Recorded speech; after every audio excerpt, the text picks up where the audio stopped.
London के बाद New York का मेयर भारत का एक मुसलमान बन चुका है, जिसकी माँ हिंदू है और जिसकी पत्नी हिंदू है।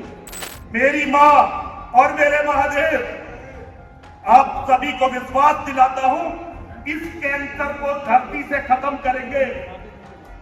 इस्लाम नहीं रहेगा। अब्दुल कलाम से कट्टर मुसलमान इस देश में नहीं हुआ। जब वो अमेरिका गया तो अमेरिका में जो है नंगी करके उसकी तलाशी ली गई थी। हमारी कायर नेताओं ने उसे भारत रत्न दिया। ज़ोहरान ममदानी से लेकर एपीजे कलाम से चिढ़े यति, सिर्फ मुसलमानों से दिक्कत। पुलिस के सामने एपीजे कलाम पर दिया विवादित बयान। दोस्तों, खुद को संत बताने वाले यति नरसिम्हानंद हमेशा सुर्खियों में बने रहते हैं। वजह मुसलमानों से तकलीफ। आए दिन उनके बयान वायरल होते रहते हैं। कुछ दिन पहले इन्होंने न्यूयॉर्क के नए मुस्लिम मेयर ज़ोहरान ममदानी को लेकर विवादित बयान दिया था। साथ ही इन्होंने इस्लाम को खत्म करने की बात कही थी। सुनिए जरा उन्होंने क्या कुछ कहा था। लंदन के बाद न्यूयॉर्क का मेयर भारत का एक मुसलमान बन चुका है, जिसकी माँ हिंदू है और जिसकी पत्नी हिंदू है। इसका अर्थ है कि महाविनाश की वेला है। लेकिन दुधेश्वर महादेव, मेरी माँ और मेरे महादेव, आप सभी को विश्वास दिलाता हूं, इस कैंसर को धरती से खत्म करेंगे। इस्लाम नहीं रहेगा, केवल सनातन रहेगा, ना मोहम्मद रहेगा और ना कोई मोहम्मद का नाम लेने वाला रहेगा। इन्होंने कहा था कि लंदन के बाद एक मुसलमान न्यूयॉर्क का मेयर बना है। इसकी माँ हिंदू है और इसकी पत्नी भी हिंदू है। ये महाविनाश की बेला है। इसके बाद यति मुसलमानों पर काफी विवादित टिप्पणी भी कर रहे थे। वहीं लोग सवाल पूछ रहे हैं कि इन पर कार्रवाई क्यों नहीं होती। इस ट्वीट को देखिए जरा। इनके लिए इस देश में कोई कानून नाम की चीज नहीं है क्या? वहीं अब इन्होंने तो हद पार कर दी है। अब इनका एक और वीडियो वायरल है, जिसमें ये भारत के मिसाइल मैन पर ऐसी बातें कह रहे हैं जिसे सुनकर लोग गुस्से में हैं। इन्होंने एपीजे कलाम को लेकर क्या कुछ कहा, वो सुनिए जरा। जिसने संसद पर अटैक किया था अफजल गुरु के परिवार वालों से सारे प्रोटोकॉल तोड़ के बुलाया था। हमने बुलाया केवल भारत के इतिहास में, पूरे भारत के इतिहास में एक बार ऐसा हमारे जैसे हिंदू ने पूछा जी अब्दुल कलाम बनाओ। अब्दुल कलाम से कट्टर मुसलमान इस देश में नहीं हुआ। मतलब भारत के स्वतंत्र भारत के इतिहास में एक ही राष्ट्रपति है जो किसी मृत्यु दंड की सजा पाए हुए अपराधी के परिवार वालों से मिला। वो उस आदमी का नाम था अब्दुल कलाम।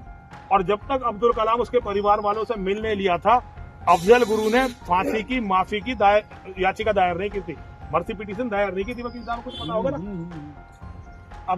अब्दुल कलाम ने अफजल गुरु के परिवार वालों को अपने यहाँ बुलाया और उनसे कहा भी तुम मर्सी पिटीशन दायर करो, मैं बैठा हूं यहाँ पे। कांग्रेस की सरकार थी। कांग्रेस की सरकार ने इंतजार किया जब तक अब्दुल कलाम हटा नहीं, तब तक उन्होंने मर्सी पिटीशन राष्ट्रपति को होम डिपार्टमेंट ने भेजी नहीं। वरना वो तीनों सेनाओं का प्रमुख होता है। आप तो वर्दी में छोटे आते सब इंस्पेक्टर हो भी, वो तीनों सेनाओं का अध्यक्ष होता है भारत का राष्ट्रपति। उसका नाम था अब्दुल कलाम। DRDO। हमारी कायर नेताओं ने उसे भारत रत्न दिया। एक बार वो अमेरिका चला गया राष्ट्रपति ना होने। आप गूगल पर सर्च करना मेरी बात। जब वो अमेरिका गया तो अमेरिका में जो है नंगी करके उसकी तलाशी ली गई थी।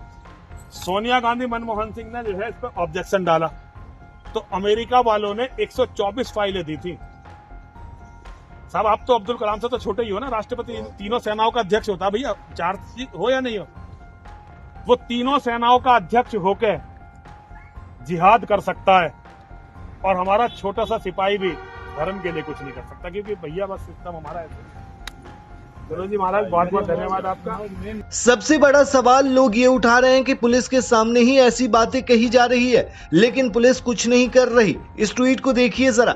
इस पर पुलिस मेहरबान है, इसलिए गिरफ्तार नहीं होता और हर 2-3 महीने में अपना सपना लेकर आ जाता है। दोस्तों, आपको बता दें कि इससे पहले पैगंबर मोहम्मद पर यति नरसिम्हानंद की टिप्पणी पर भारी बवाल मचा था। इस मामले को लेकर जहां एक तरफ महामंडलेश्वर यति नरसिम्हानंद सरस्वती पर FIR दर्ज की गई थी, तो वहीं यूपी के CM योगी आदित्यनाथ मुसलमानों के समर्थन में आए थे। उन्होंने कहा था कि किसी भी जाति संप्रदाय पर अपमानजनक टिप्पणी बर्दाश्त नहीं। CM योगी ने ये तक कहा था कि इसकी भारी कीमत चुकानी पड़ेगी। इससे पहले ओवैसी ने भी इस मामले को लेकर भारी गुस्सा जताया था और FIR दर्ज करवाई थी। इस पूरे मामले पर आप क्या कहते हैं हमें कमेंट में जरूर बताएं।